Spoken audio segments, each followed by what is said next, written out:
Yes, you can start. Good afternoon. Okay. Good afternoon. Welcome to the first session of the Asian brush painting class, sponsored by the Brooklyn Public Library, funded by various donors. And this is a creative aging session. We will focus on the paintings of Master Qi Baishi. This class, as well as all additional sessions, will be recorded and broadcast live on YouTube. Anyone who does not wish for their image or voice to be shared as part of our broadcast, please turn off your camera and microphone. Additionally, please be aware that your name may appear in your Zoom window. We are only recording Henry's screen, but if you want to be super careful, turn off your camera. Thank you very much and welcome. Here is Henry. Thank you, Yona, again, and thank everybody for joining this special program called Creative Aging. I'm very honored to be a host artist. Creative aging means lifetime art, if I'm correct, right? So we have chosen the grand Chinese painting master Qi Baishi as our role model in both art and life. You know, he has lived a very long artistic life until his 97 or 96 years old. He painted until the last day, I think. So the first lesson we're going to learn is his cherry fruits. In previous class, you probably recall that we learned cherry blossom in the home memory of home, right? But this time we concentrate on fruit of cherry. I have written my my teaching experience with this subject matter. Did you read the story? I hope you have, because it was a okay. Qi Baishi started to paint the bowl of cherries in his late years, like late 80s and late 90s of age. And I started to teach this subject matter in my class when I was about less than 30 years old, I think, 20 something. I arrived to this country in 1987, and I started teaching 88, I think, through the experimental college at the University of Washington in Seattle. And most of my my students are seniors, and they introduced many American culture to me in my class. So learning is also, teaching is also my learning. One of the students recommended a song, an English song, called "Bowl of Cherries," and I inscribed that. See the card here in the handout was actually painted. I have it here. This is one of the copies of that time. I still have a few left, but I did a lot of cards. This is a small painting on watercolor paper. I also have watercolor greeting cards, and I did this on T-shirts. People can wear it, and it's inscribed "Life is a bowl of cherries" in Chinese. How many of you have happened to know this song?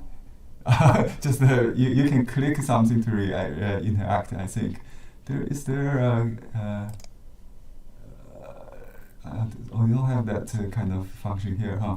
Anyway, so I assume this is a very old song, so probably you're familiar with. It's a very similar life attitude of the Chinese culture. So it's kind of free, very positive way. So we we have a Chinese saying, 活到老学到老. It's never too late to learn. Never too late to learn. And another word, another phrase is 人书俱老 or 人画俱老. Your painting or your calligraphy grow better as you aging as you become old. 老 is old, is aesthetic because it's a good brush stroke. With shaking hand maybe it shows more beauty. So we call that 老 la. Instead of a young people like childish stroke. The old hand brushwork old. You can only achieve that with aging. Is that another personal note on aging and the aesthetic value of antiquarianism. Antiquarianism is my background in archaeology. There's a joke I think that says why you should marry an archaeologist. Because the older I become, he will love me more, right?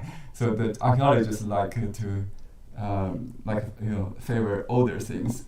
So aging is not a bad thing in art, but definitely, I only can, we all hope that we have more time to polish, to develop our painting skills, right? 齐白石 was 65 years old when he moved to Beijing from his hometown in the countryside in Changsha, in Hunan province, right? It's great. You got a pool, live pool. Let's do that. Yes, I just created a live poll. Sorry to interrupt, but if you want to answer whether you have heard of this song before or not, that would be great. It looked like 69% of people, 71%, 72, 73% of the respondents have heard of the song. Amazing. Okay, sorry to interrupting you. You can continue. Yeah.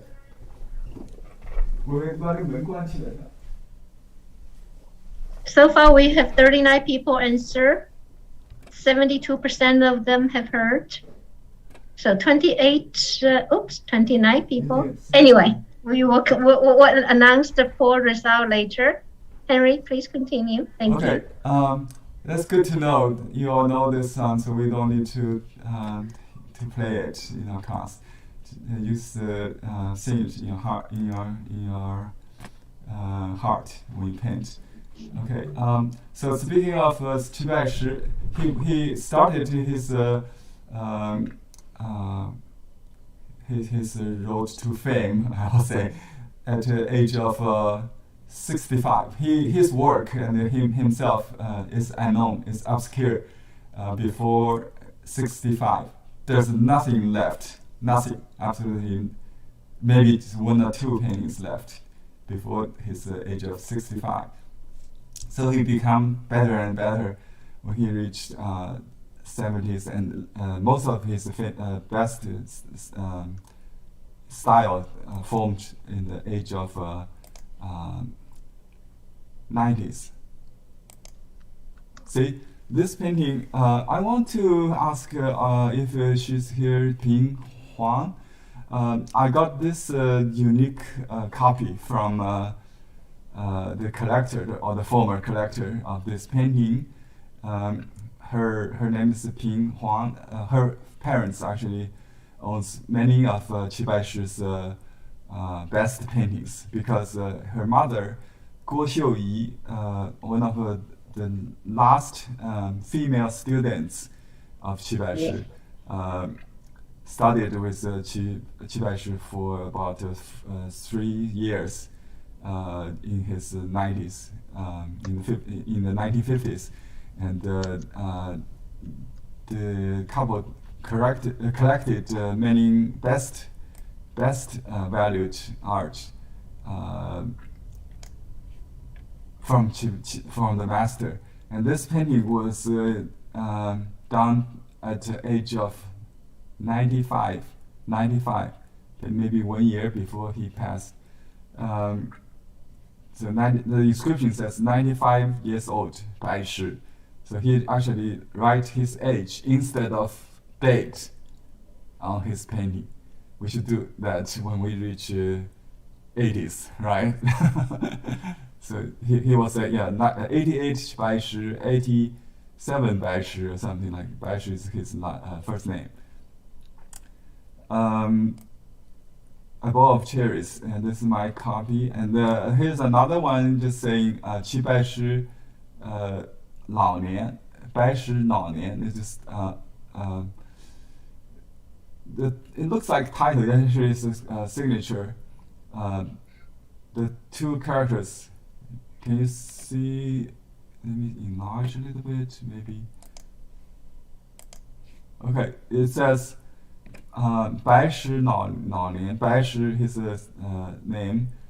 老年 means old age, old man, or old age. 九十十. This small character note indicate that 90 at the age of 90. Time. 十 means time. At the age of 90. Actually, there's 91. Yeah, 91, right? 91 years old. 白石老年, 91 years old. So, he's definitely our role model, right? To live, to paint. So very suitable for this, with this particular program. So in this class, I will introduce some basics about Chinese brush painting. We will start how to hold the brush, how to make ink, and how to load the brush. And then we'll do some composition.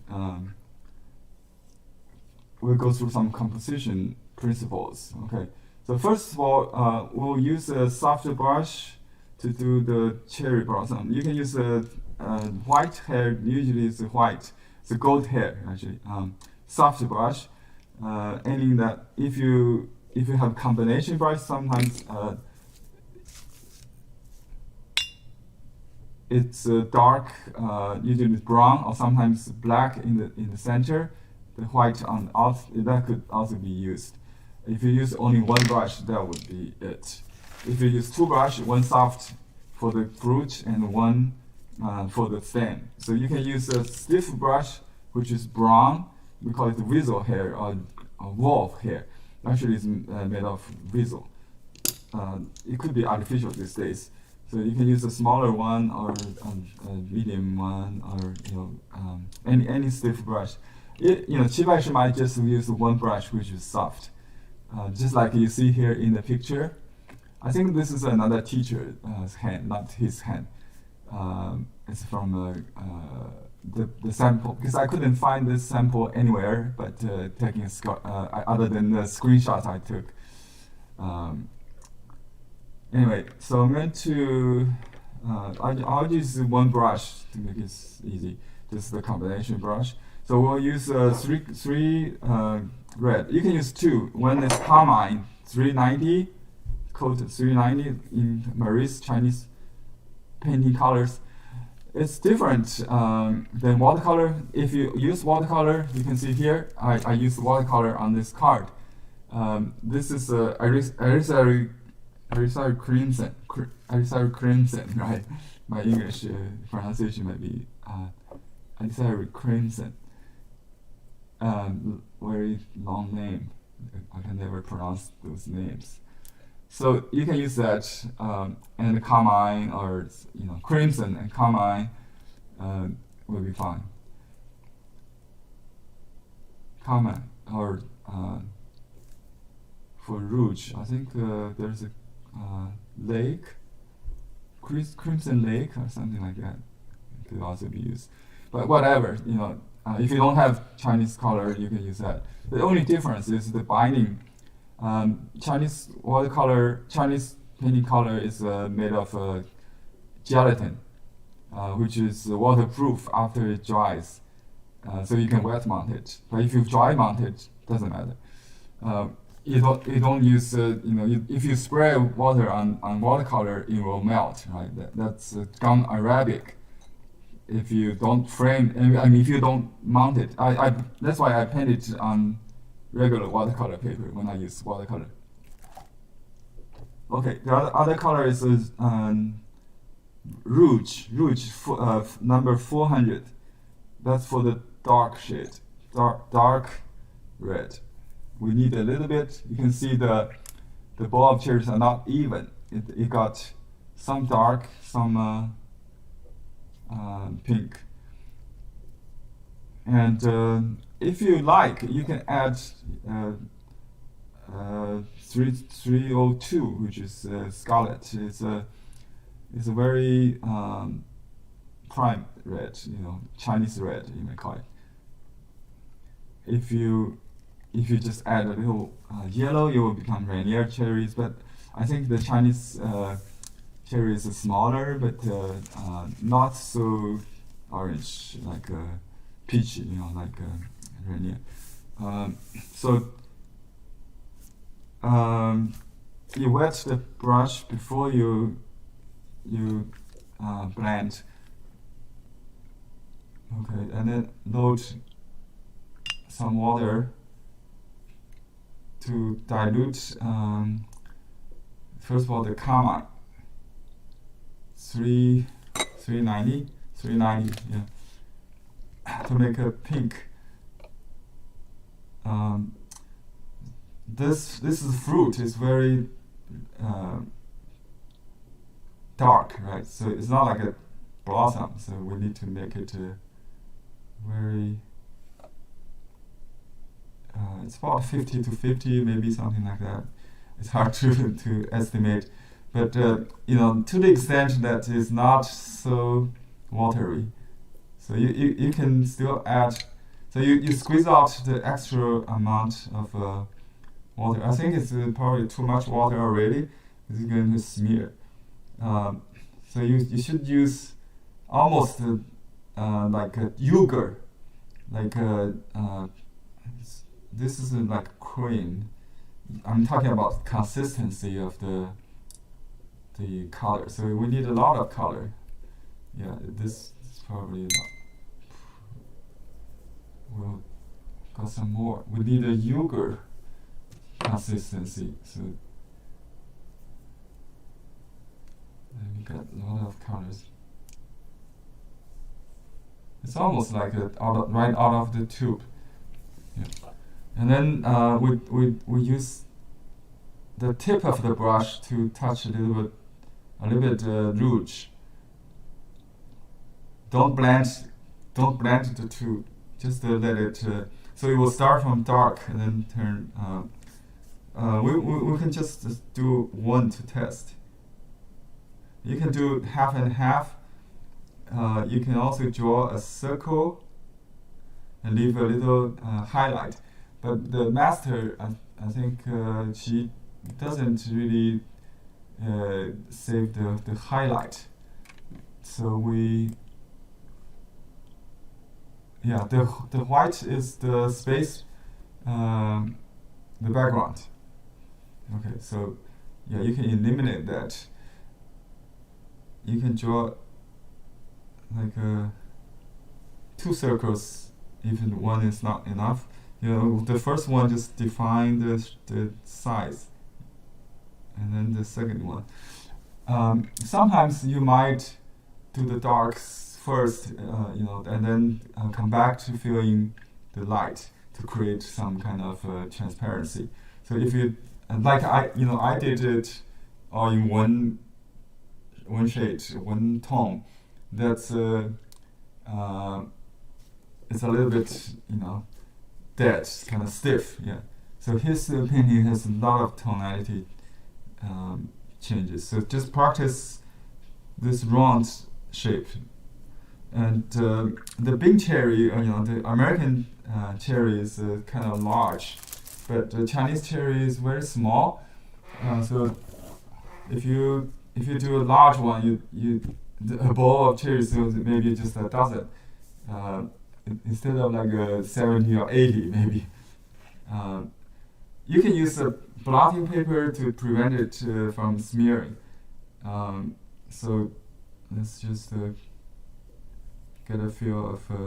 We're not doing any composition. We just want to exhaust this load just to see the color, if it's right. I think gradually I get a feel that we can just do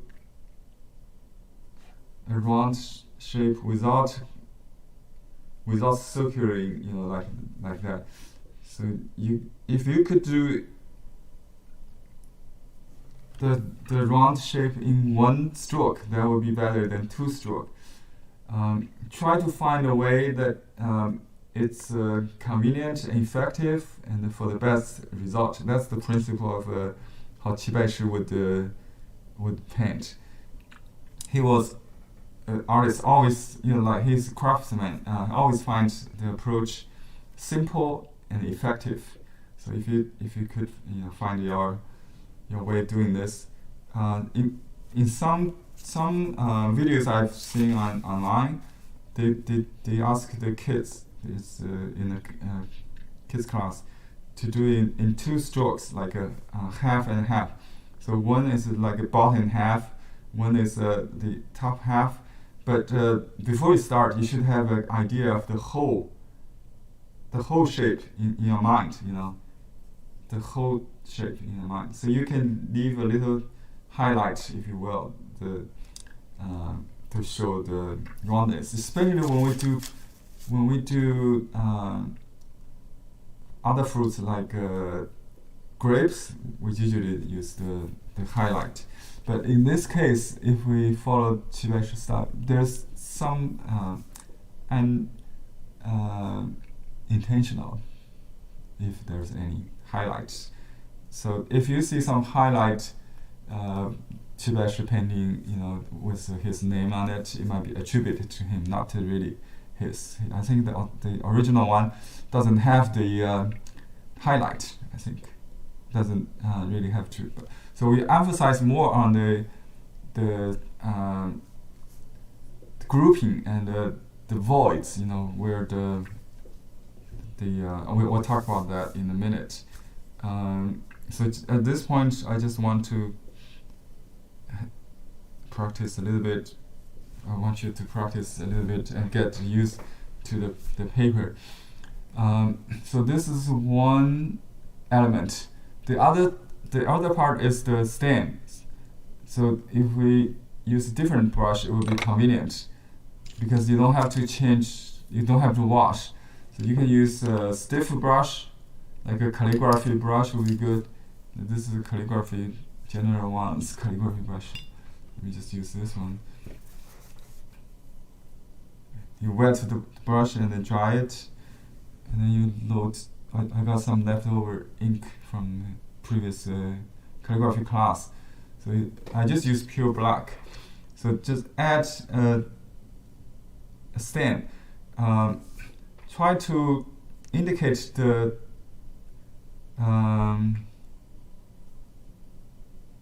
roundness and the stiff, the quality of the line, which is rounded, and there's little like leftover from the joint, So there might be a dot, and the bottom where the stem grew from is a little heavier. I'm not sure if he did from bottom down or from bottom up or from top down. It doesn't matter really. So if it's on the left side, you might do it like that. If it's on the right side, you might just do it from inside out. So either way, but there's a start and there's a start and there's and. It has pauses. Okay, not like this. It will be, too random. So this is wrong. You want to paint it slowly, and it could be smearing, but that's better than dry brush. A little bit dry brush is fine, but don't lose the control. Just drafty kind of stroke is no good. Sketchy or drafty. So that's just one line. We'll talk about how to cross and combine lines. He does a lot of crossing, something like a X crossing, something like that. So we'll talk about the composition next. Great. Yes. Any question? Yes. Which paper are you using? I'm what's the using best paper to use? Raw Unsize raw Schön paper, single Schön paper. Yeah. Single, the thin layer. Thin. Yeah. He always his favorite. I use this pack. It's comes in 30 pre-cut pieces. You can cut it yourself from large sheets, the single Schön. I think it's the most common paper. You can also use the Japanese paper we provided by the library. That's all. Just for this practice, it doesn't matter. This is Japanese paper. I'm gonna use this Japanese paper to illustrate some composition ideas, so I don't have to waste my good paper. Maybe. So this is practice paper, the Japanese paper, which is also good. So I'm going to talk a little bit about composition. So composition in Chinese, we call it placement. So you can draw roughly either a landscape or a vertical portrait sheet of paper. So like that, right? So before you start, you should make some marks, like the center,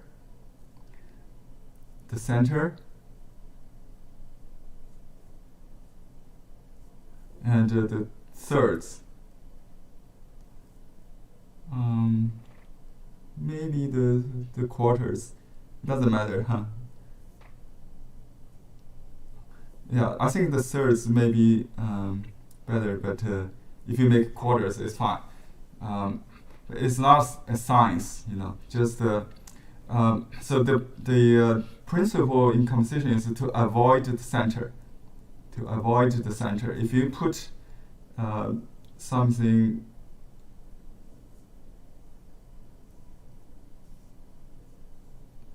in dead center, that's called dead center. It's boring, right? No matter what you do, if you do, later, but if you put the ball right in the middle of the composition, you cannot save it. Likewise, you don't want to put it too much off center, like here.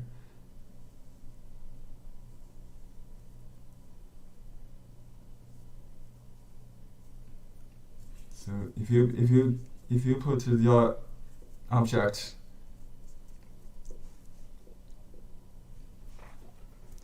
too much off center, then it's not a good composition either, right? So what you need to do is to put the vase or the bowl or the apple, whatever, the focal point, the main object, about third. So I can put either on the left or the right, but not in the middle, right? So I'm going to put here.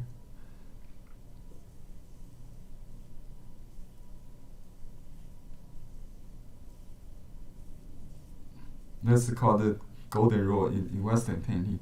We don't have that knowledge, but in Qi Baishi's painting, he is very sensitive about these kind of principles. He will always have the template or the draft before he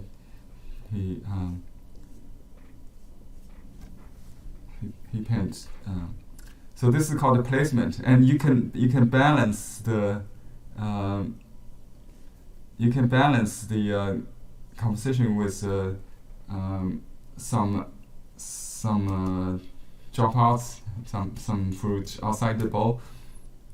That's a different principle we talk about. It could be complete if you have a narrow paper. You can just do. This is not complete. Still, you can use signature to complete the composition like that. So a bowl could be a complete painting itself.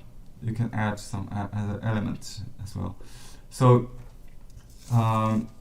that's rule number 1. If we have one object which should be placed on the thirds, and if there's a horizon line, it should be also on the third, on the third, not too high, but we don't do the horizon line, the eye level line. Okay.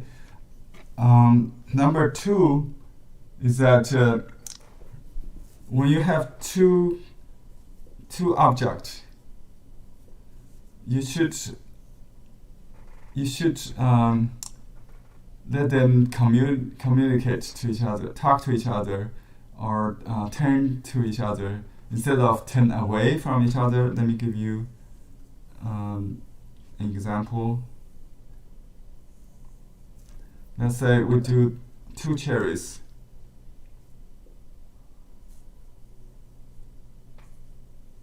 We'll do big cherries so you can see. Okay.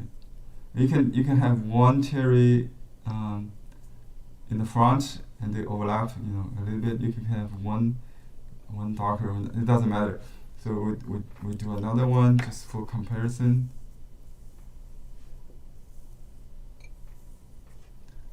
Okay, I'm going to do 1, 2, roughly the same, but indicate 1 in the front, 1 in the back. So this one already is better than that. And to make it more different, if you paint the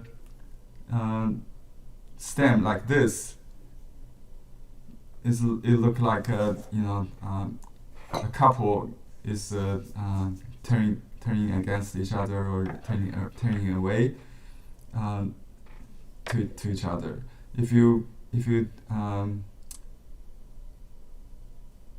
want make it just like the teacup and the teapot story we talked earlier in our last mid-autumn the mooncake class, right? It has some kind of feeling that has to do with morality or humility, that kind of. So you want them to kind of like a couple, like friends, are, so they communicate to each other, not separate. Okay, you understand?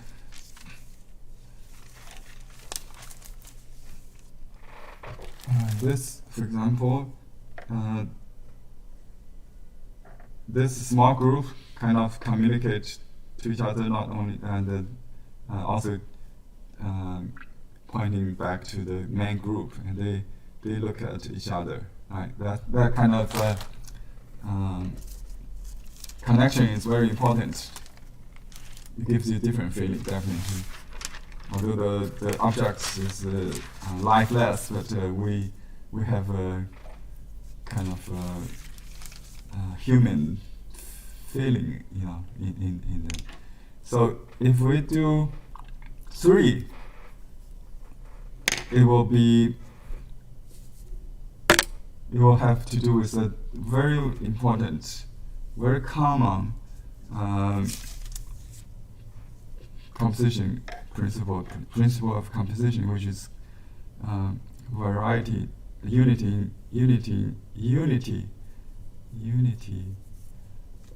in variety, right?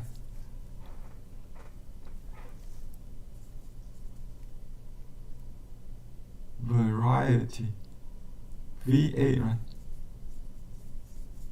Unity, variety.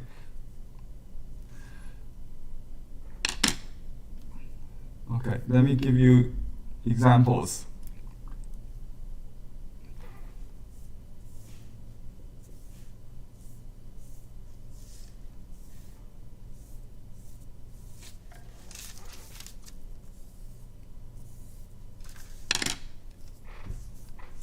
Let me start from here.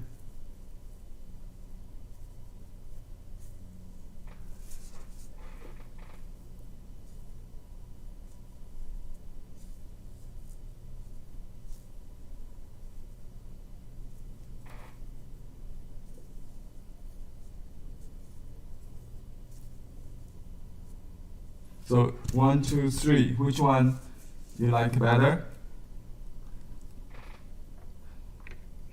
Number 1, number 2, number 3.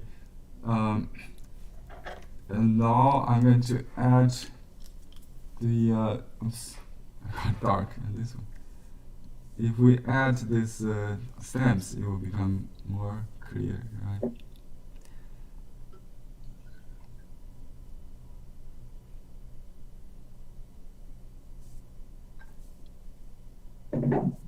So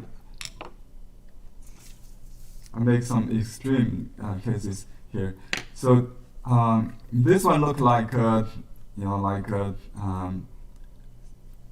like apples on the in a store shell. Some they put in lines. So it's only unity without variety. And this one is like a child come and just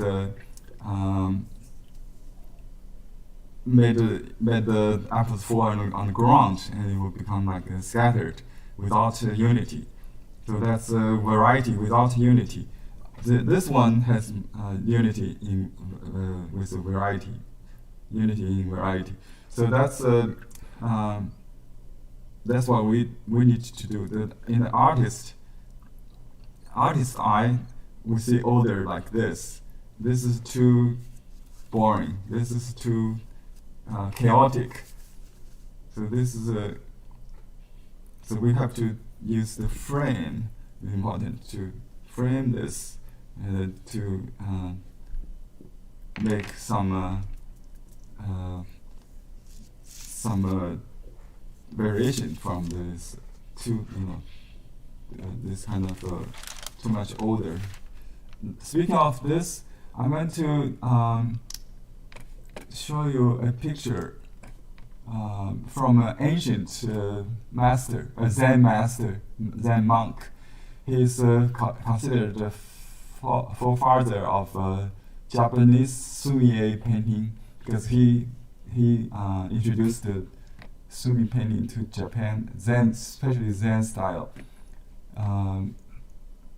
His name is Fa Chang. His Buddhist ordination name, Fa Chang, but known as Mu Xi. Mu Xi, his I think it's still his Dharma name. Buddhist Dharma name. And his most famous painting is called Six Persimmons. Have you ever seen this painting in books, museums? It was here in LA many years ago. I think we saw that in LA County Museum. in the show. Henry, we are unable to show the picture if you are showing us. Yeah, we are still seeing looking, the cherries. I'm looking for this, and I have to close the. I have to close this handout, then I can show that. Okay, so let me show this. Oh, it pops up. Great. So this is a black and white painting in only Sumi only.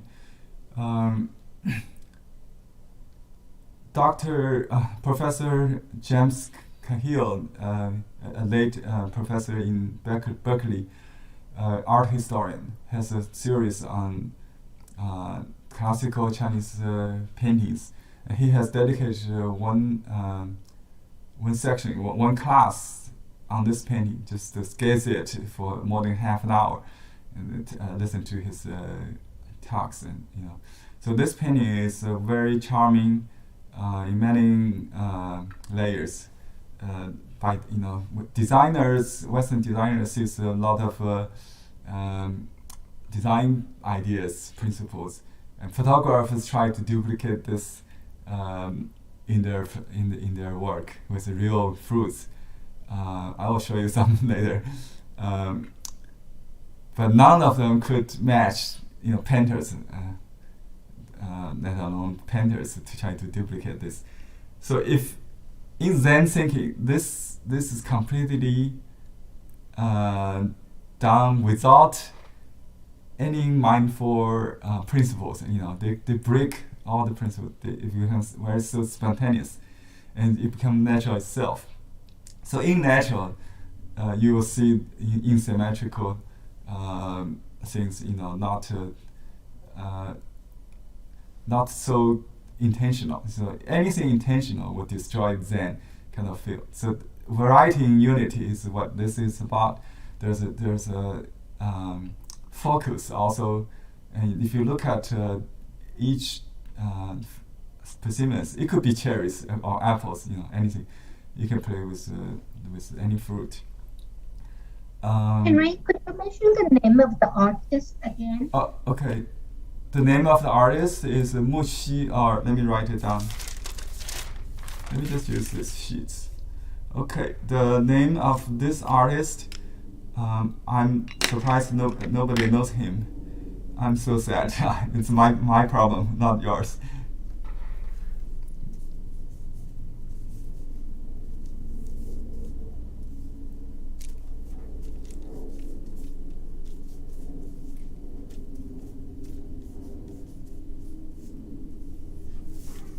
Monk, Muqi. Maybe it could be spelled like this. Depends on which book. Old spelling, so it's like that. Six Persimmons. Six Persimmons by Muqi. He lived in 11th century or 12th century, I think, towards the end of Song Dynasty, in the beginning of the Yuan Dynasty, Mongol invasion. He escaped to Japan and introduced the Japanese so the Japanese first learned from him.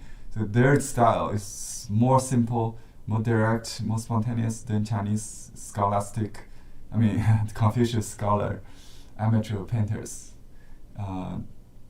So it's basically, so let's analyze this painting. So if you have any existing rules, you should break in Zen thinking.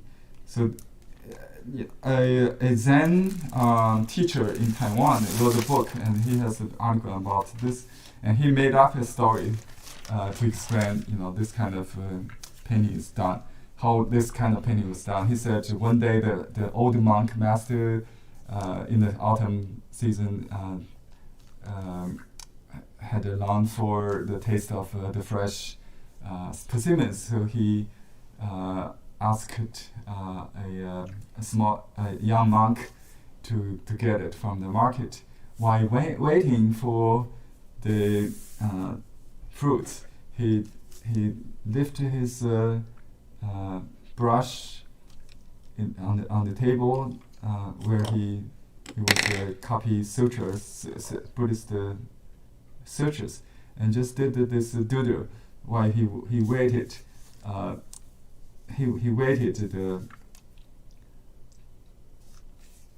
for the fruit to come. So it's a subconscious kind of painting, reflect that kind of mood. His is in the mind of the artist. He's not really following any kind of preliminary sketch or something. It's all spontaneous, but everything comes out because he doesn't care. If you start to plan or to think when you do, it's less natural. So, and some professional artists, photographers I saw online, they analyze this and they see a triangle kind of in the middle, and this is the focal. This is the focus of the painting, right? This is darkest, and then they see some kind of design principle, but I don't think it's done on purpose. Okay, but to learn this is like the sharpest. If we use the modern interpretation, we see the sharpest contrast between the empty space and this edge, this fruit, whatever. So that creates a focal point. So every time you see this painting, your eye will be focused on this in this area. So the white space, not only in the painted area, but the white space between the fruit, the gap. Yeah, the gap is more important. A little gap I just missed here is also important. A small gap. That gap, what we call kong, in Buddhist thinking, this is only like it's an incomplete copy of that. The original. The original I saw is a long scroll. It has maybe 3/4 above this, and there's no inscription. The idea of void really elevates the mind, So the existence of the moment, so it gives you a more divine feel of this religious something you stare at. You could stare at this for days and months and years without to get bored. That's how this mysterious painting is. So my assignment for the class first is, before we paint the ball, let's just do 6 cherries. Okay, we'll practice what we learn, and we'll introduce something more if we encounter that. So let me show you some ideas from a photographer or photographers. I got they all tried to shoot 6 cherries. Let me close. Let me see. Okay. Let me close this one. You show. Okay. So we're going to start with from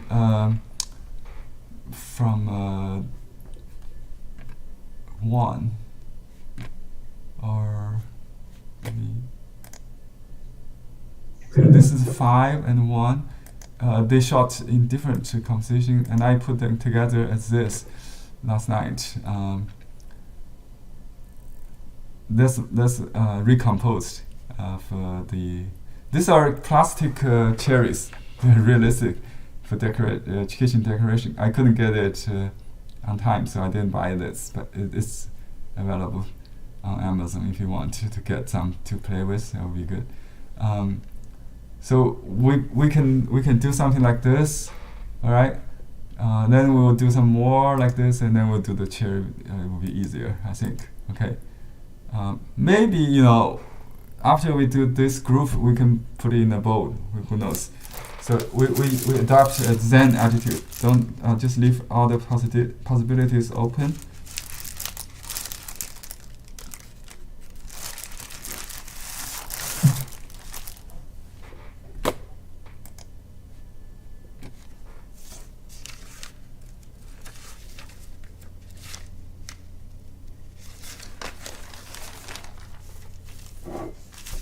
Okay.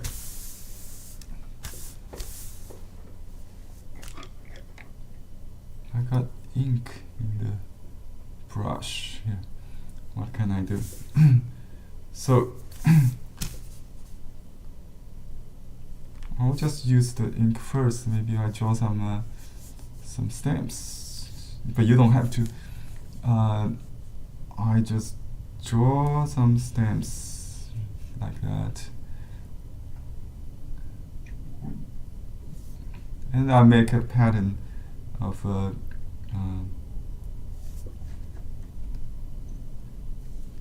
5 lines with some dance, some sparse, something like that. And then I clean my brush.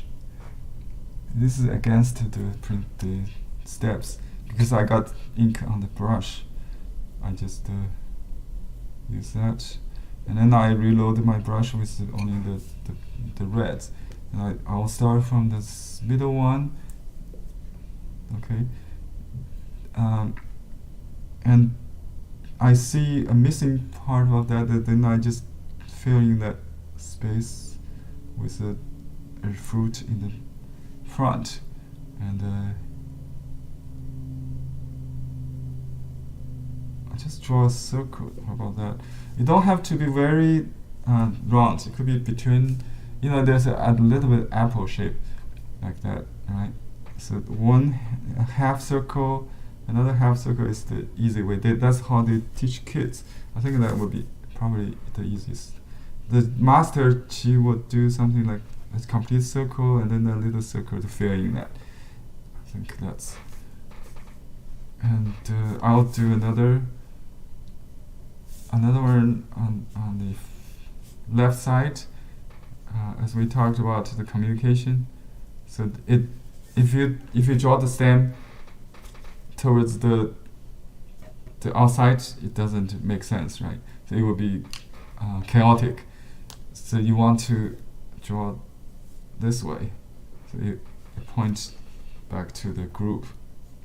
And you can use a little dark. You can draw this line afterwards, actually.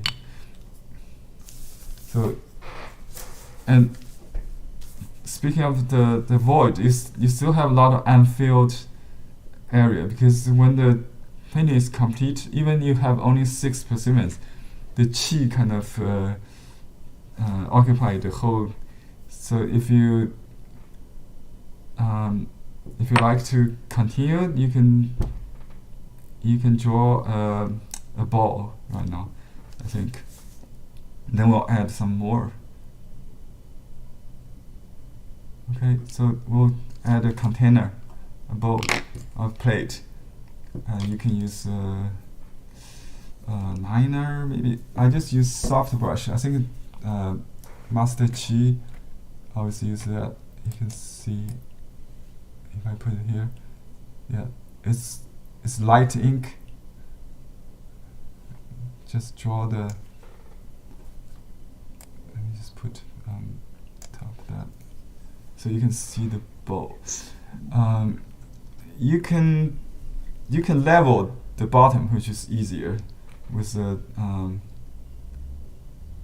flat bottom.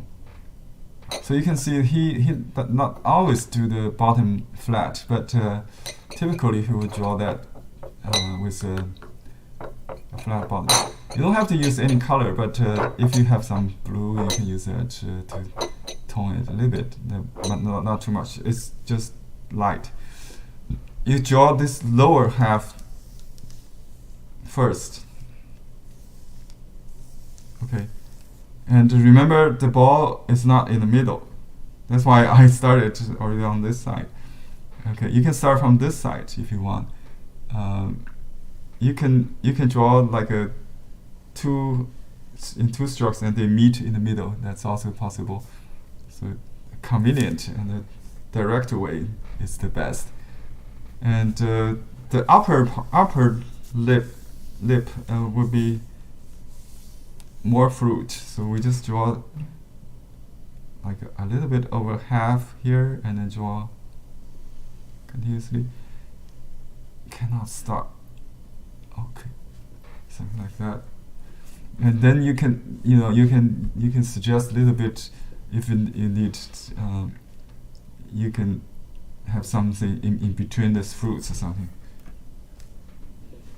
Absent.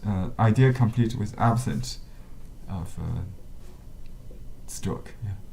Okay. Now the bottom, just if you don't change, don't reload, it will be drier and then try it. I try to just draw the flat. Okay, that's it. So I'm not going to paint any patterns. Some version have patterns in it. So now I'm going to continue with this painting. Because if the original painting isn't good, I won't add more. Just leave it. So I started with like a copy of the Six Persimmons idea, the photograph, and then I develop it into a bowl of cherries and borrow the Chipesh idea, like this. Yeah, this is another photo shot. I think look at this image and the master's painting. You can see how his observation, of life. This hanging cherry, you can see that in his painting. So realistic, I'll say. If you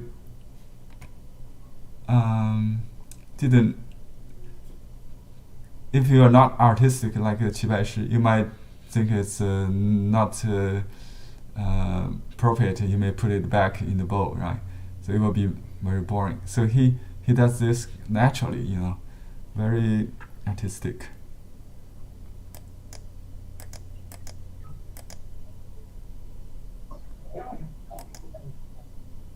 Let's just flip this one, maybe. So we just got some idea of the grouping of cherries.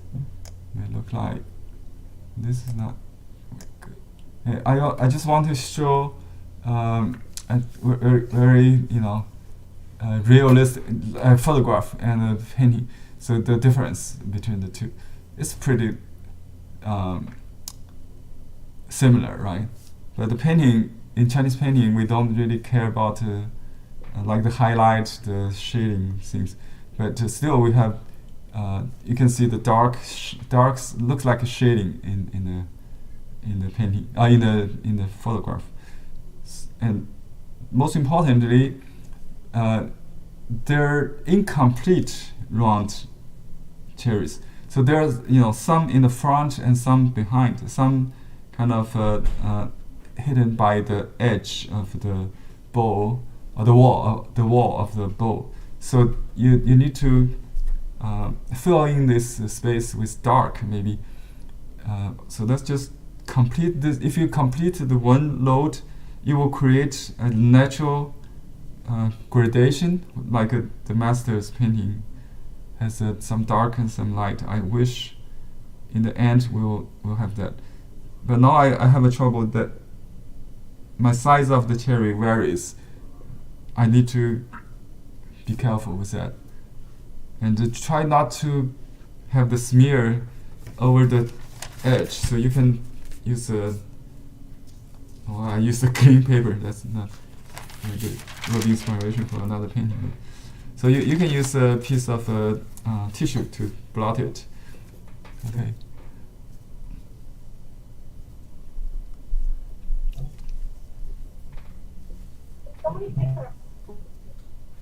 You can draw just the one stroke, yeah, or you can use two separate strokes to draw that shape. It takes practice to paint a round shape without bleeding. Yeah. Okay.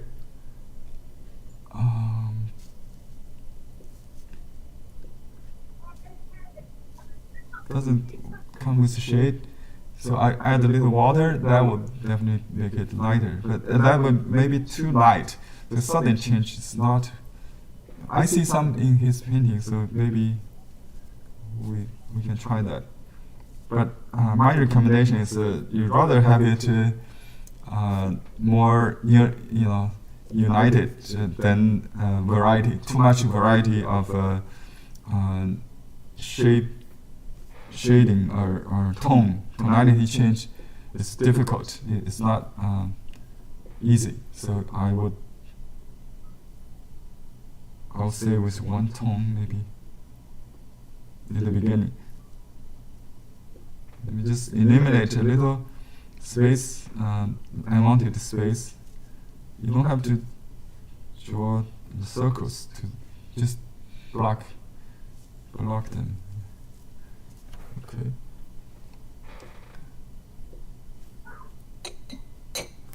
Actually, the stems should come after this, but since I studied that, and there is a dense and sparse contrast. In his painting, the left side is dense. Well, it's hard to say. It's just full of full bowl of cherries. But I try to paint maybe just make a full bowl. It's more suitable for the title of the song. I did the half bowl, so it's not really one bowl of cherries. That's what I did before. After the master copy provided by Pim, I didn't see this copy as good as this one anywhere. Thank Pim for sharing this wonderful painting. So there's some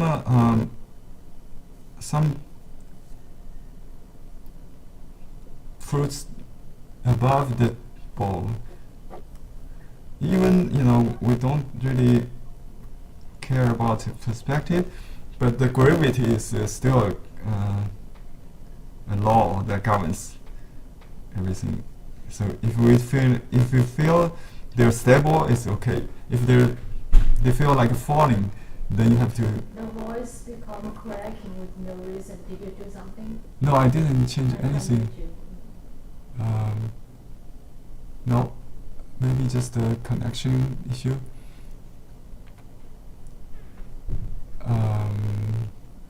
Let me see what we can do. I'm just letting you know. I checked YouTube. Yeah, some YouTube viewer may experience a bad voice again. Maybe I stop talking for a while, see if that improves.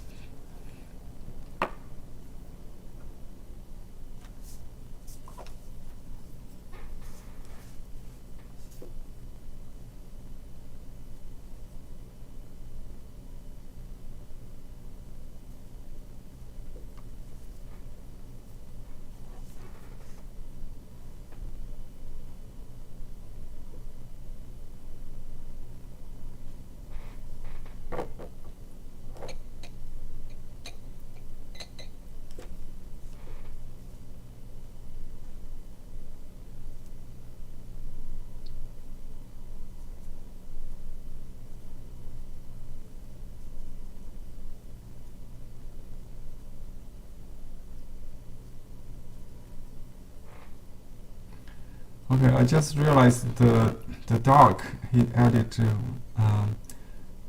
in round shape also, so it doesn't really care about the Western idea of realism. So he just painted some darks, maybe to add to the front. You could use that to cover the unwanted whites, to eliminate some unwanted whites. So you don't really need to fill in little space like I tried to do. That would be very odd.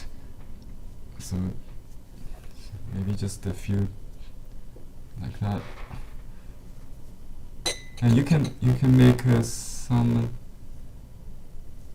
lighter ones darker if you want, just to create some variation, varieties.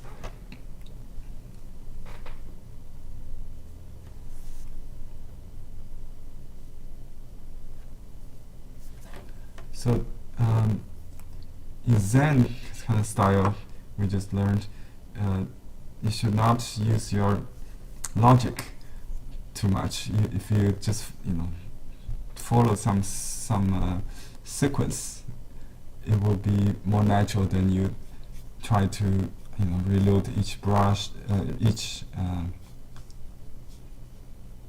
brush. After each brush, that will destroy that kind of spontaneity. So I like that photograph. You see the two cherries.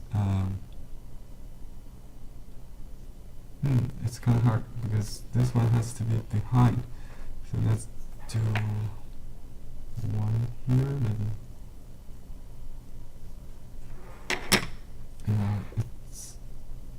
I know when you add one, it destroys everything. So, but not every piece, every cherry has a stem, so you don't have to add that to them all. And you can have something more suggestive. So this, I want to do something high in there.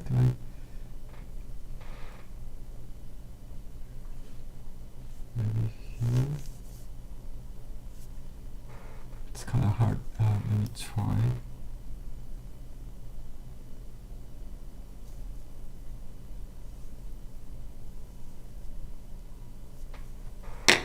I've never done this before.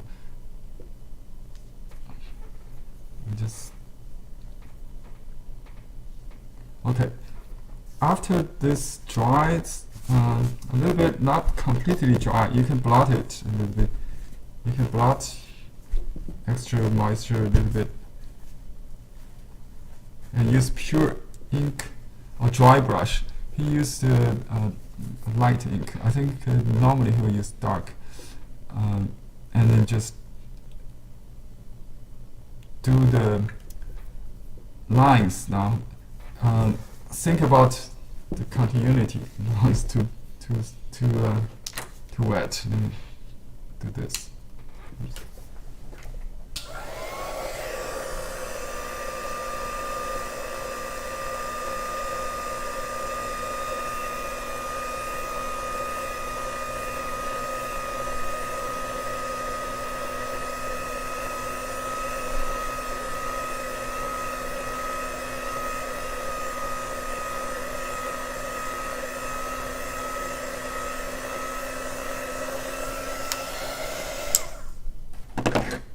Okay, if it's too wet, it will smear, right?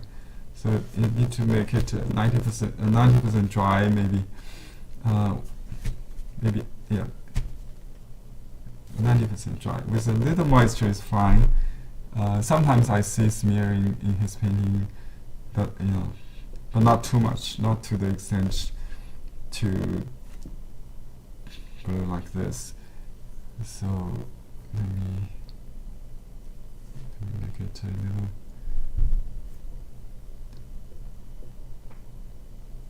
Try to avoid parallel. If there is, just make a crossing or something to correct that. And try to avoid parallel. Try to avoid same direction. That's parallel, or same length. Make it one short, one long, something like that, and make them talk to each other more, but sometimes grouping like that, and stick out some short ones, some long ones. Don't need to dot to the end of the fruit. That I don't think the cherries has that, like the apple. And the unity is there's a dominant movement towards one direction, either up or left or I think more towards the left in this case. So even some here, I think towards the left. Okay.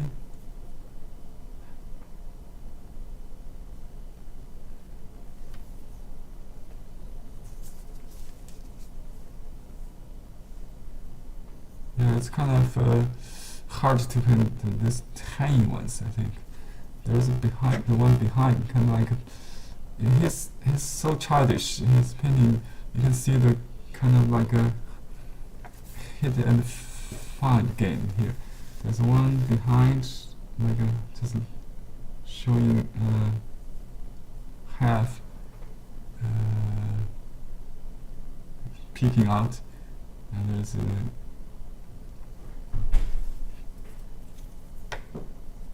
something like that.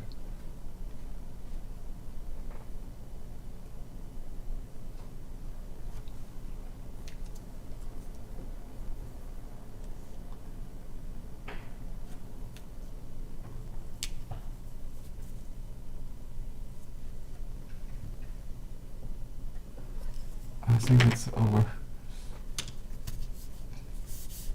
1, 2, 3. The number to be odd is easier to compose. Okay. Yeah, there's 3. Maybe we can add a little one. We can break the edge if you want to suggest more cherries outside the frame.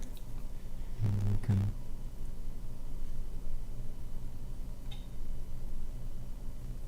make this one short, one long, one short line. So they talk to each other and then pointing to the left side, and I will show you how to write the Baishi's inscription, because I find it's cool to copy not just the painting but also the calligraphy, right? It's let's try.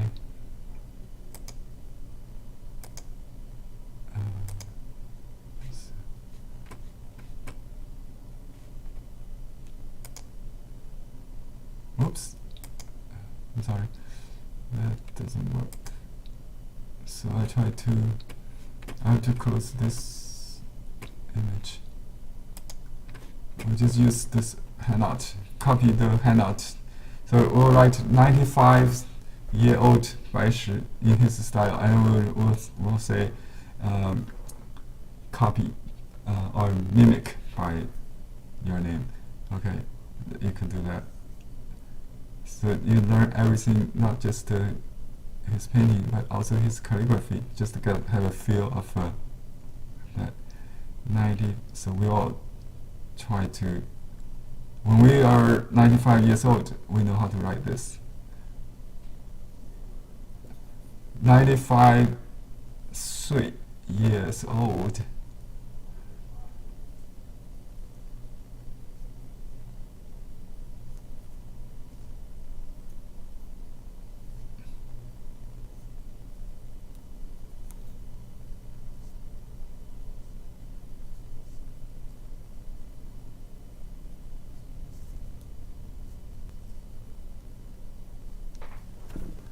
Okay, and then you can write the actual year and date of the artist actually did it. So I write in small letters. Oh, you didn't really see me writing, huh? Sorry. I just copied that. I can do it again since you missed it. Okay. The year. So I write my last name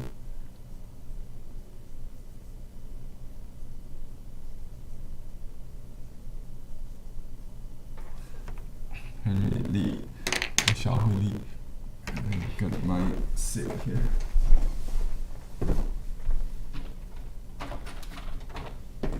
He used only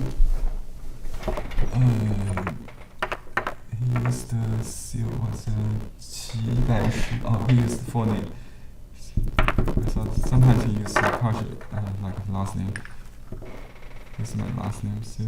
Just use one here.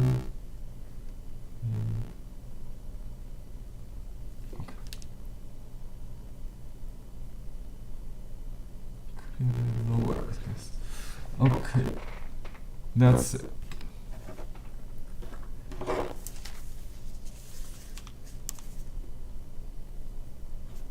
Okay, if for those who want to copy this, I will write it again. Okay, I'll write it again. The words on the original.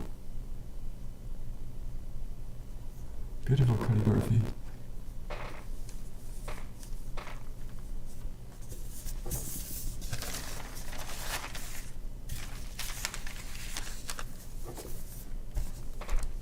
Okay. Slant, horizontal. This is like number 2 in Z, yeah. Okay, now the cross 10. In Chinese, red cross is red 10. 10, 10. And 5, like a 7, and then the Z shape. See, his horizontal lines is all going up like a slant. That's very important. The direction of the stroke is very important. Like in painting, you should always be sensitive on whether the stroke is horizontal, vertical, or slant, and the angle of it.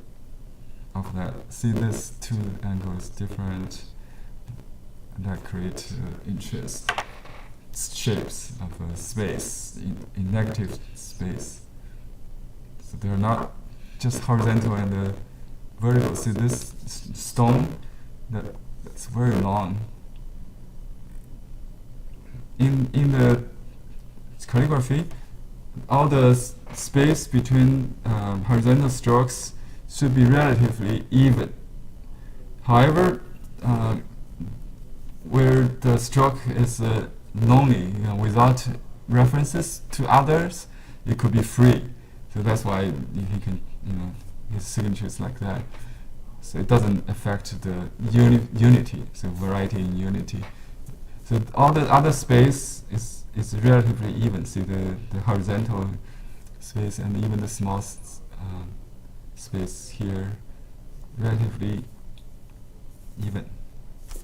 That's 95-year-old Baishi. And then you write the year of ox is Xin Chou for 2021. And then your name. You can write your name, whatever. And then I didn't write the word mimic. Well, yeah, it's better to write another word.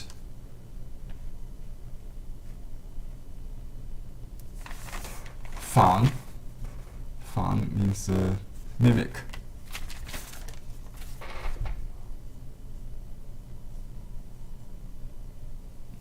Mimic. You can fill in this space with your name. In my case, I write my first name. And the verb is fang, mimic. Okay.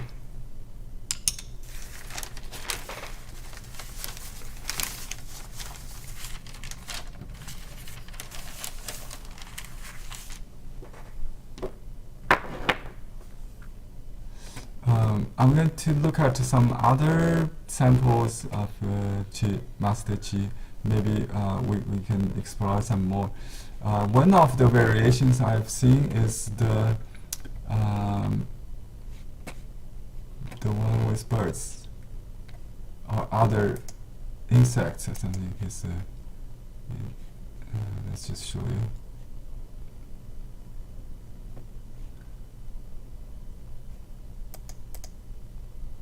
Okay. Doesn't pop. Where? To open with this. Okay, here we go. Yeah, this is the one with magpies, the happy bird. This is interesting. I'm not sure if this is authentic because the weakness of the calligraphy and some, the bow doesn't look stable because of Baishi will not make this kind of perspective error. But we can correct that. But I sort of like this kind of idea, one cherry in the mouth of this bird, with the many fruits in the bowl. And he's a very childish. He has a very probably when you get old, you return to childhood and be more naive. That's we see in his late paintings. He just painted like a child. Very imaginative, creative, yes. So this is another version of bird with cherry, and I see the balance game. So another element in composition is the balance. Usually, it's not equal. That's symmetrical, right? The balance in a painting has to do with the weight of different objects, like a human or animals, plays a more active role there because they're live, right? Those live beings are carries much weight in composition. So a little tiny figure can balance the whole tree. A house, also architecture, buildings, pagodas in landscape, a very heavy element. In birds painting, birds is very heavy. So let's try childlike. Someone, thank you for teaching my English. Childlike or naive, that's what I mean in Chinese. Childlike, naive style, but actually it's not childlike. It's more, the folk art I mentioned. He's more from the background of a folk artist. He's a carpenter, a woodcarver. In folk art, they maintained the childhood of humankind. You know what I mean? So not necessarily old. So you don't really see the historical development. The childish or childlike painting. They become adult and become more abstract or more rational. In folk art tradition, they kept our childlike mindset or view of the world. So there are different kind of imagination and different perspective. So that's why I think Baishi is so good. He not only followed the Confucius scholar or Taoist Buddhist tradition, he also learned from the rich child painting or folk painting tradition, I think. Okay, I'm going to do this bird here. Maybe you can do a few more cherries, but I do like can we maybe combine the two? So I'm going to do the bow like this first, then we'll decide what what bird? Oh, this should be smaller, so it would be smaller, so I can make the fruit in the mouth of in the beak of the bird. They always come to get the fruit from garden, Although they will not come to your table to pick one like this, but as a folk art, it makes sense, or childlike art, it makes sense, right?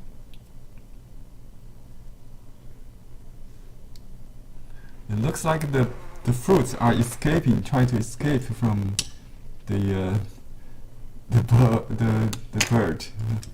So they are close to this side. And that's what I feel. So I'm trying to make a story.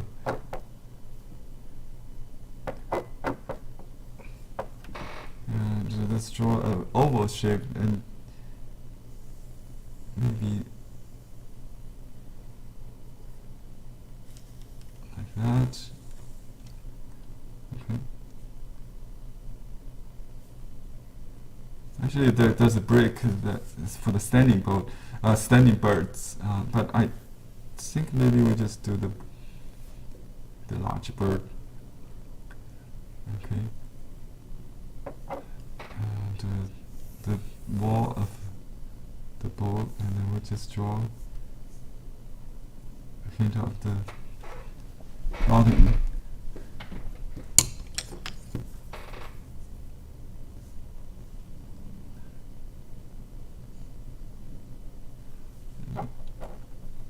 We need a dark one. Okay, and I'll wait this to dry to add the stems. And we can turn to the other reference. I wish I could flip it, but there's no function of that. Oh, I have a way. If I look at my speaker view on Zoom, it's flipped. I don't know how you can do that, but maybe use a mirror or something. So I'm going to take this advantage. So I'll draw the cherry. Let me just dot the cherry here. I think it's logic that the bird is leaving us, so maybe it's good to just keep that direction.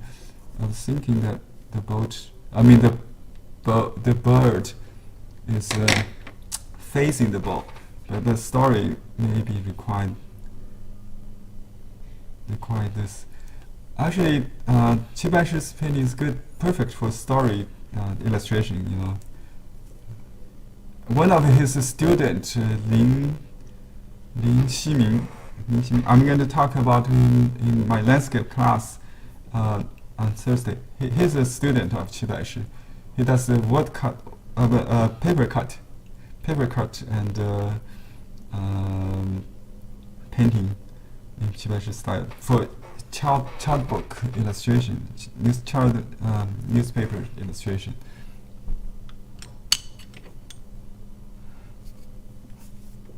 I think it's better to make the bird as high as possible to give room for the body. I forgot that it's a large bird, so let's just try if I can still make it. I maybe make it into a crow if I don't have room for the magpie, right? So just black and white, and there's white, like two white wing shoulder, and then the light belly. Okay, I'm going to draw this long tail. Okay, here.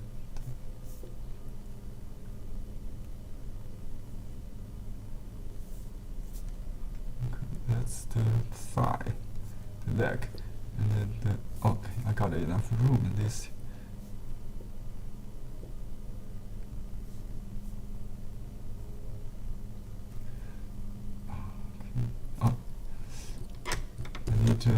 light ink to draw the belly.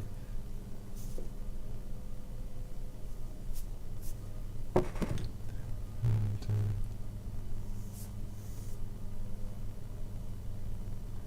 well, I don't have room for the tail yet. Just like that.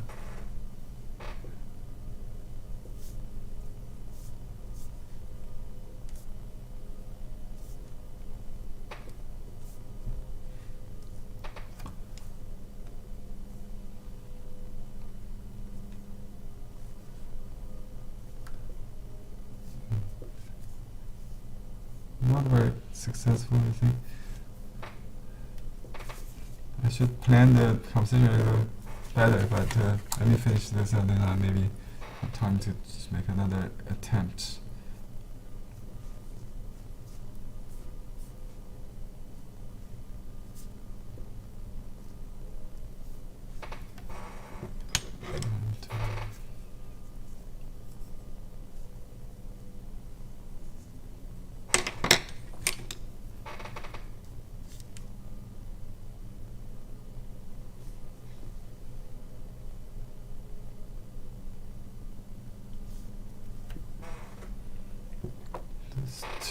It's too parallel.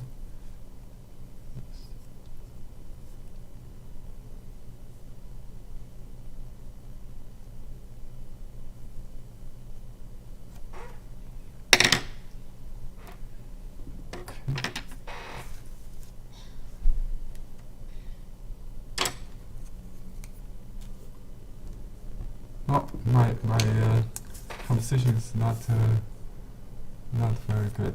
This part, but you got the idea of the story. I think that's kind of attitude of his painting, and you can see also some other insect, and I see one bee. I think somewhere. Okay, somewhere here. Yeah, some paintings with oh yeah, there's a being, right? So that also create the balance and fill in that space, that blank space on the top.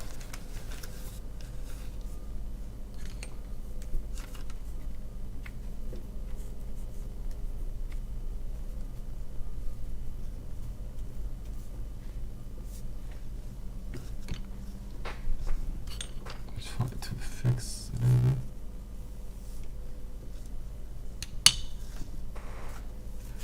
Alright, I'm not going to sign this. Just a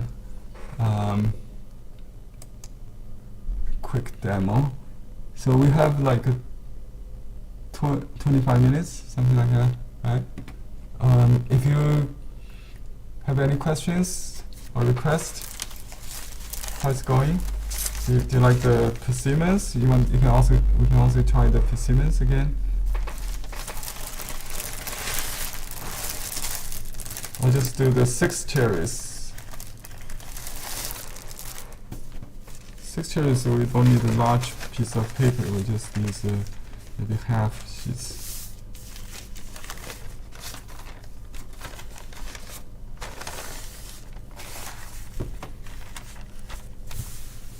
We can do half ball.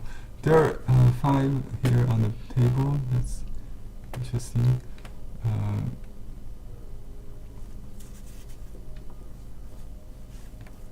Okay.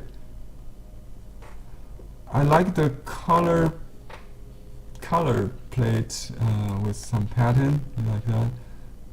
This one has a little bit blue also in the bowl. We can try that. And this one may be good. And I think this one is not authentic because I think the stems doesn't look very 老辣, mature and old, you know. It's kind of useful. It's hard to, just also from the calligraphy, just too fluent, not as slow as a solid That's the authentic one.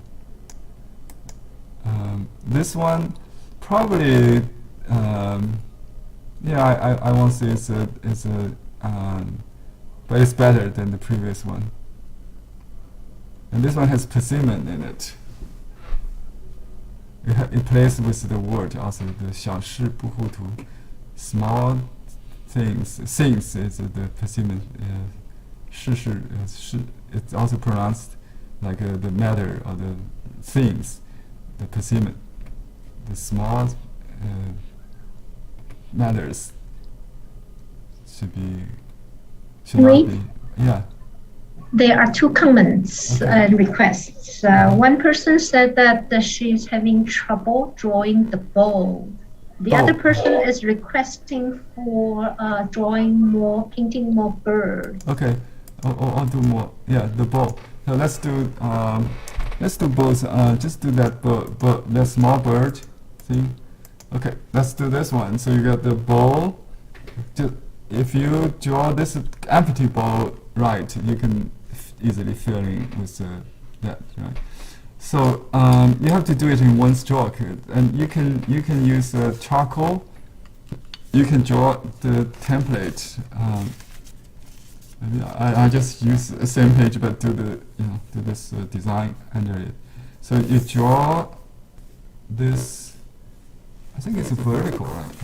I just realized that it's vertical. So we draw this first. So roughly from 1/5 maybe to 1/2. That's more than half. That's the bowl. So the bowl is very open. So you can you can paint the content in there. So if you draw it like you really see, you won't really see the depth, the deep content of it. Yeah. So that's something like that. That's a plate, maybe not a bowl, but I'll do this painting first. So you need to plan a little bit. So you can make all the mistakes here, and you can ignore them when you draw. So you have the fruits like that, two together, one separate. Okay, and then the Baishi always have this charcoal drawing. His student, like Guo Xiuyi, the book I'm going to use, the reference we're going to use is from next class. Also, is all from his student Guo Xiuyi's book. You can get from Amazon, from our online store. I think they will be displayed in the library as well. So it's almost very identical to the master, because she does this. She does this, I'm pretty sure, and does, put this behind, or you can draw directly on the painting, on the paper, or you can save it. So you can put this on any piece of paper. It could be a computer paper, and put it under it, and you trace it a little bit every time you do the ink painting, and save that template for future reference. And Baishi would also outline his own work to make to save the design for future commissions or works. So that's why he's so successful. He painted more than 10,000. Some says 40,000. Some says 10,000 paintings in the market. If 40,000, I think maybe 70% of them are questionable, attributed to him. Maybe, yeah. But that's a big number, compared to other masters. They only have a few thousand the most. Okay.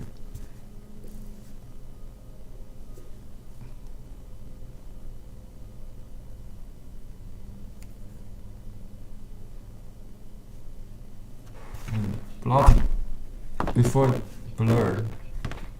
Okay, and now the I just use dark gray. There might be some green and some indigo in it. It doesn't matter. I'll just use dark so you can see. You dry the brush with a paper towel or tissue to control the bleeding. So you can paint very slowly. You can actually the bird could be done first, so you have that feet. Let's do that. You can avoid that part. The feet is in front. What's in the front comes first, right? So let's do that.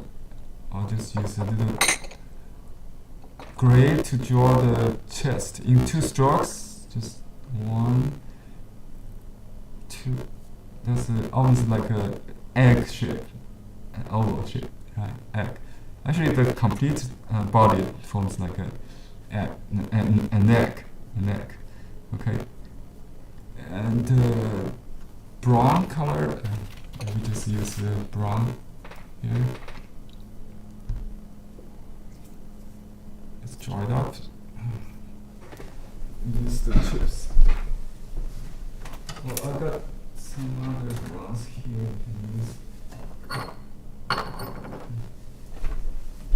Got the. Sorry, touched my camera. Yeah, we got the chip. Or we can use this Western brown. It's sienna, burnt sienna. Because this is quite orange color. It's much yellow than the brown. So I use burnt sienna instead the Chinese ones. Let me see. Here we go. Got some more here. You dry the brush. Okay. And then do this little kind of like a dot. Like a eye drop. What do you call this? Water drop. Okay, the shoulder, the tail, and some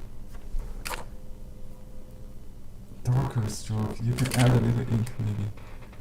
Just add a little ink to it to draw this wing, right? And then dot with a little ink. This is a sparrow. Yeah. It could be a little on the tail, but that's it. Not on the head, okay? No dot on the head. And just use pure dark. Dot the eye. I already saved the space there.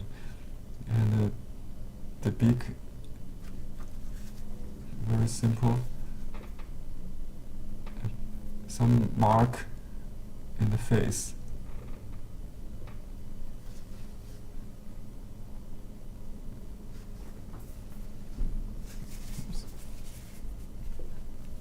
Okay, I'll color it later with some blue.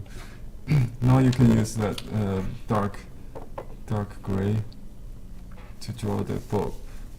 So just go slow. If the I didn't do the claw yet. Okay. And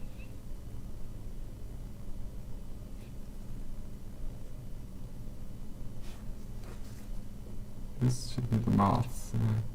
This is the bottom. We don't see the flat bottom in this case. And just draw a very dry brush, very light, could be the bottom line of the plate. And then go back to the dark brush to draw this long stems. Oh, that's too long. And this one.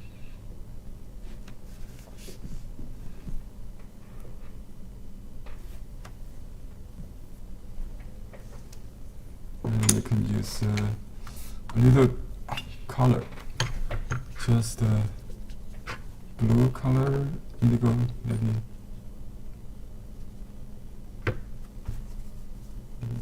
This just outside, and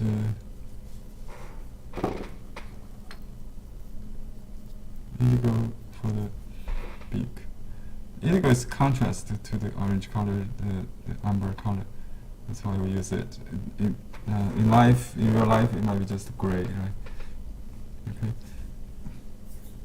And then don't forget just 3 stroke for the clouds. 1, 2, 3. Just keep it cute, small. 1, 2, 3 vertical bars. Don't have to close.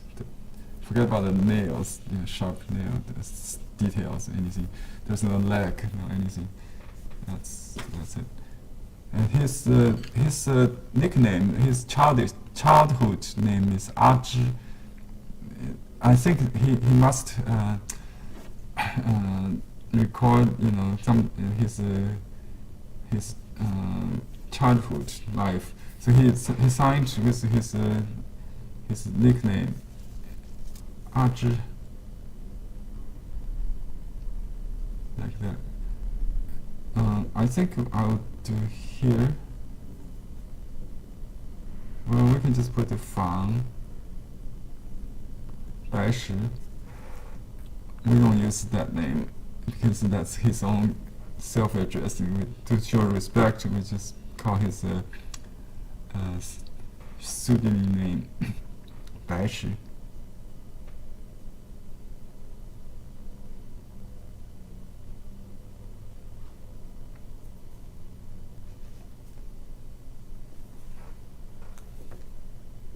Oops, too much water.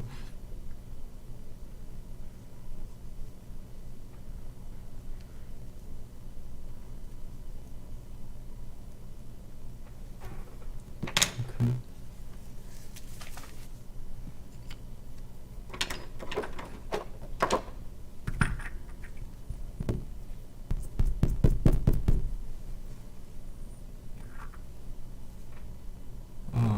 You can put the seal out on the side if there's no space under.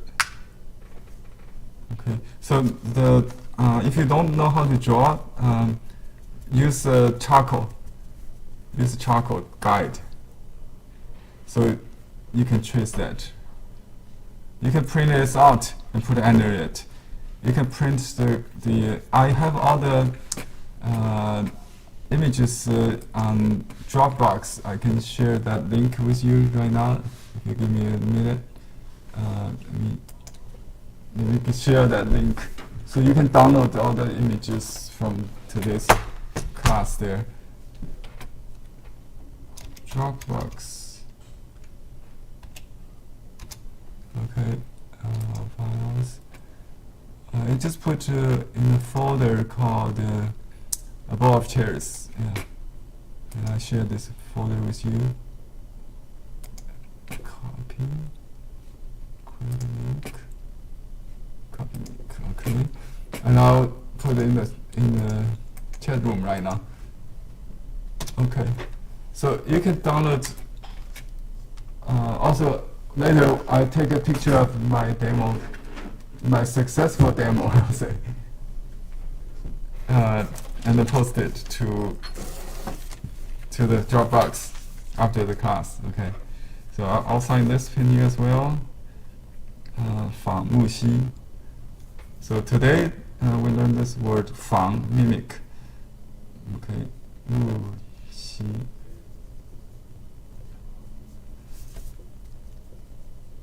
And the year. Okay, just first name.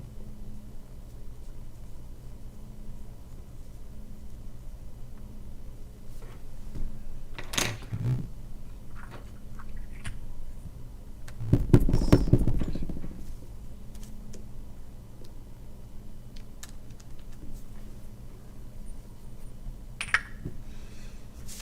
Okay.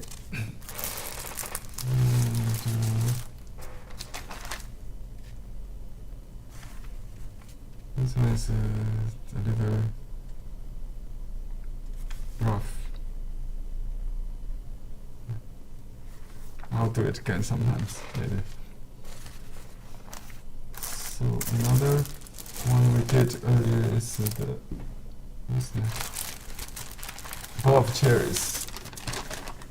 Should I write that title?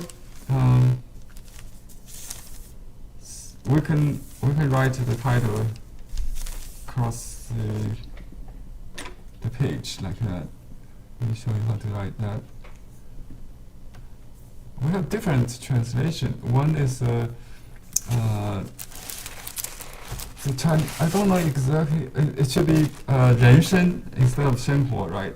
I think I translated earlier as 生活. So we just write 人生. 人 means human, life, 生 human life. Human life. 只是 or 就像 I don't know what's the best, but Google give me this. I'll just follow that.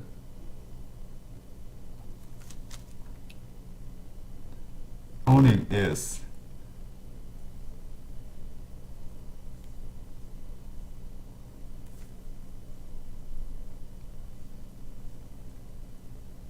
a bowl of cherries.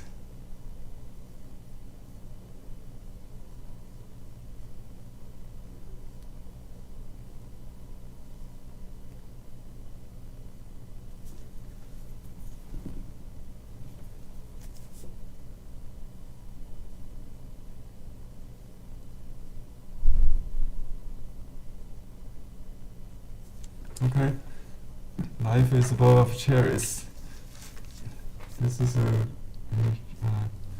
little bit clerical style.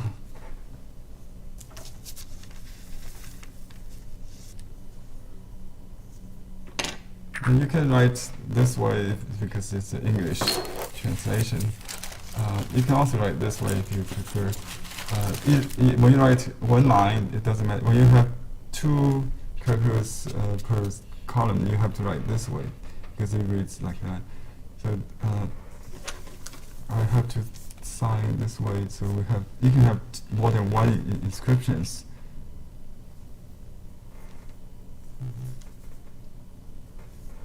So you can have another seal or something. It doesn't matter. Just like that. If it's added in different time, you can have different date, different signature on same painting. So people could also add comments, so that it become more socialized.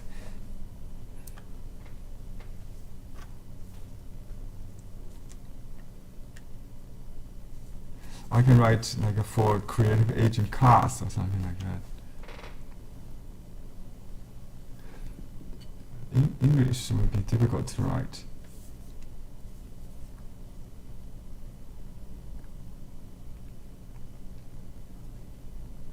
How do you translate creative class in Chinese? 有的创意人生 creative aging 创意 lifetime art is sometimes the meaning is 创意人生 创意人生 yeah 创意人生 age is 老年化 right 老年这个创意人生 but we live and learn so we're never old yeah we're always new when we learn something new right 创意人生 I think it's a good thing I think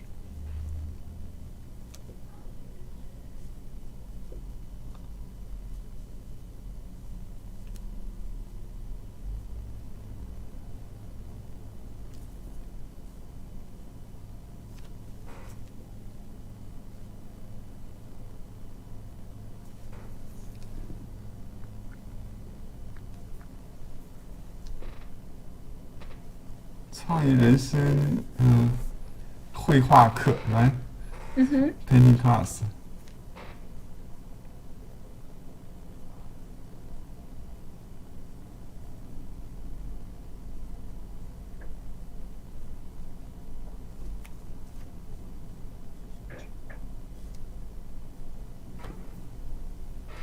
Okay, so for the created for the creative class, are done for creative aging class, painting class. So that's the occasion.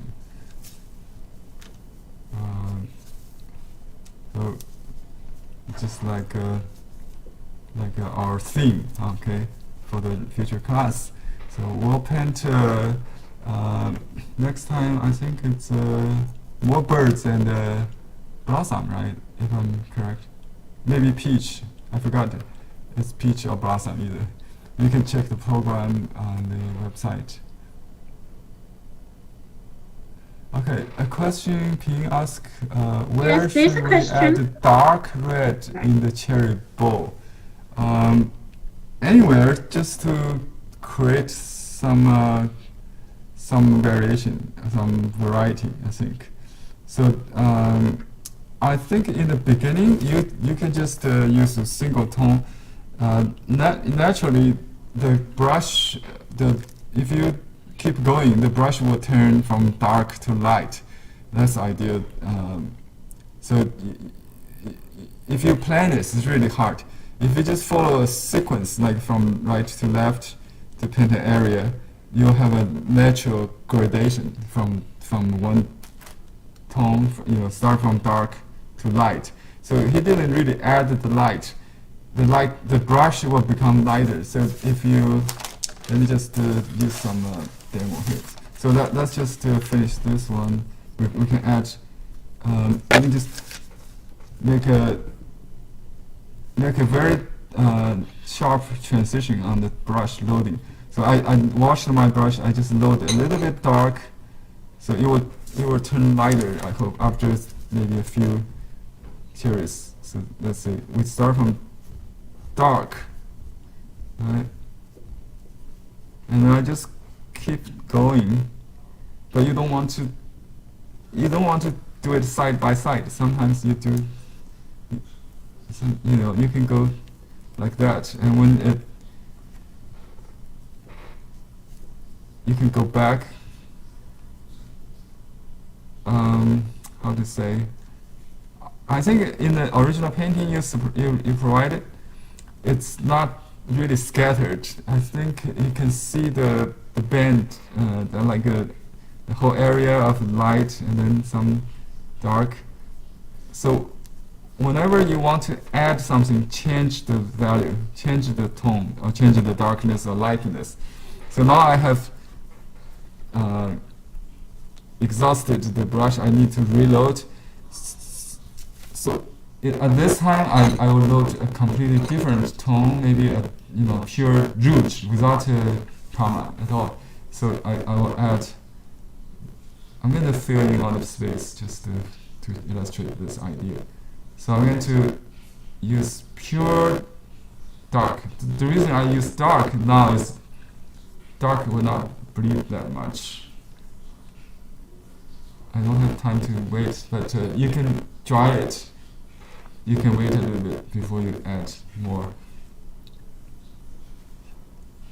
I don't think he overlapped that much, so you just fill in the blank, the blank, blank space.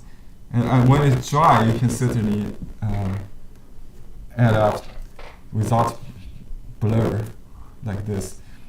You can use a blotting paper.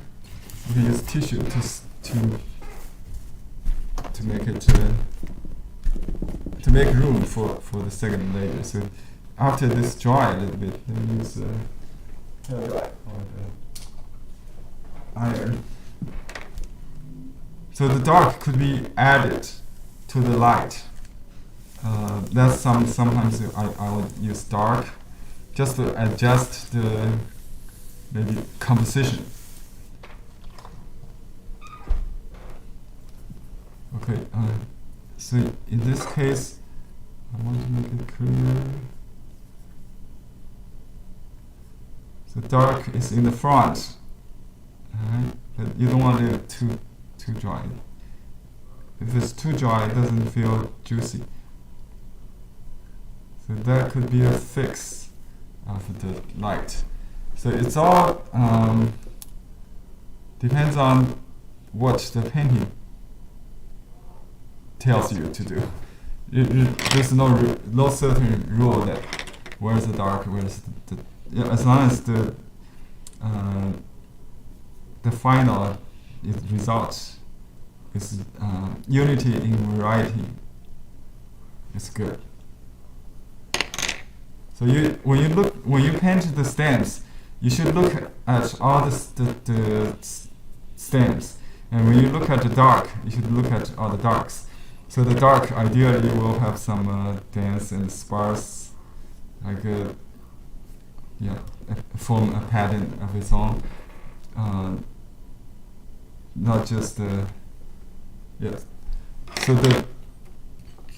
the one tone should be considered together in composition.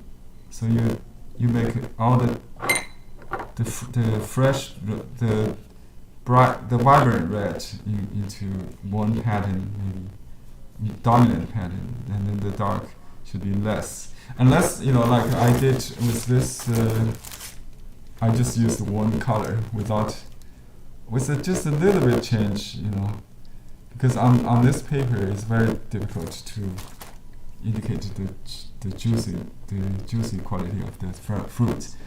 Okay, it's 2 minutes past the time. I hope I answered your question. So it just creates more variation and adjust. So you should look at the whole thing, not just the area, the small area. If you look at the whole picture, it will tell you your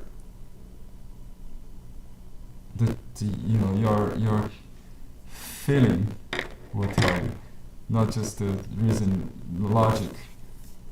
And if there's a problem, it usually has to do with one of those rules, the compositional rules. You might have, you can use rules to correct problems.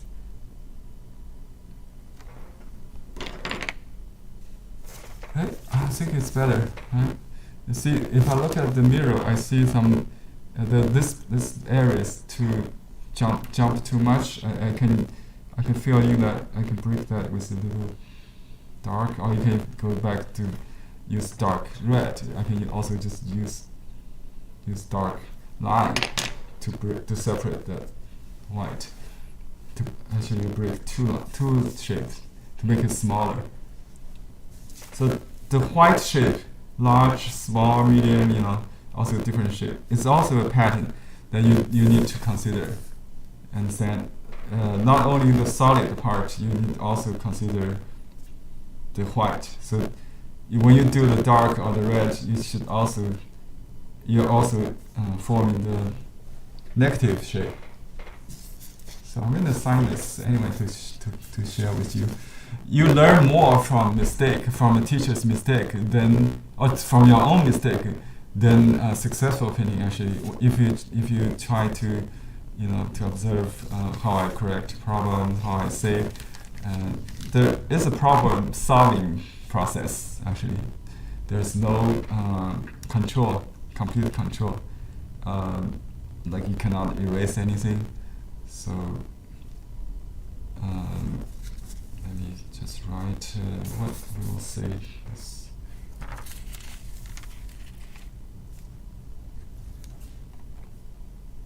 I try to think about something has to do with this story. This is just a copy Baishi. You can say Baishi idea. So this is one and more, right? How do you say less is more? 以少衬多，反正。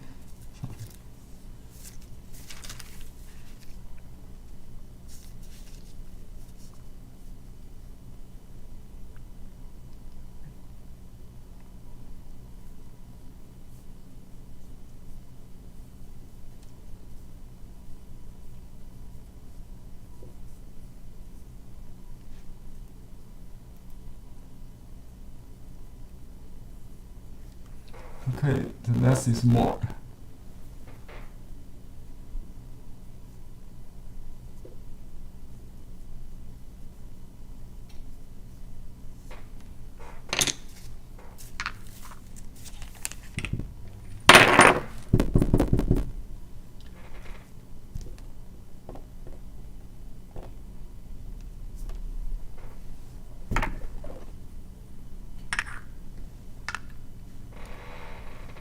Alright. Thank you everybody for coming, and I'll see you next time. Happy painting. Do you want everybody to hold up their work That's in front of their face? Yeah. Anyone who doesn't want to be visible, which on the screen, you could just cover your face with your painting only. We'll take some pictures when everyone is there. I'm going to remove Henry's spotlighting so we could see everyone. If you would like to show your painting. Okay, I'm going to this take is a screenshot. Lovely. 1, 2, 3. Great. Oh, you did a very nice work. Everybody's works very impressive. Better than mine. Great.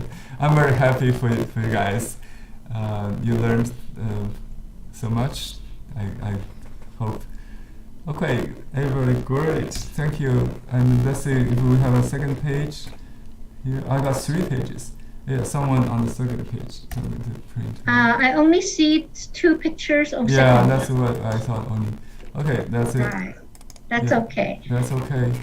Okay, so all the Zoom ID for this new series of classes is the same as today.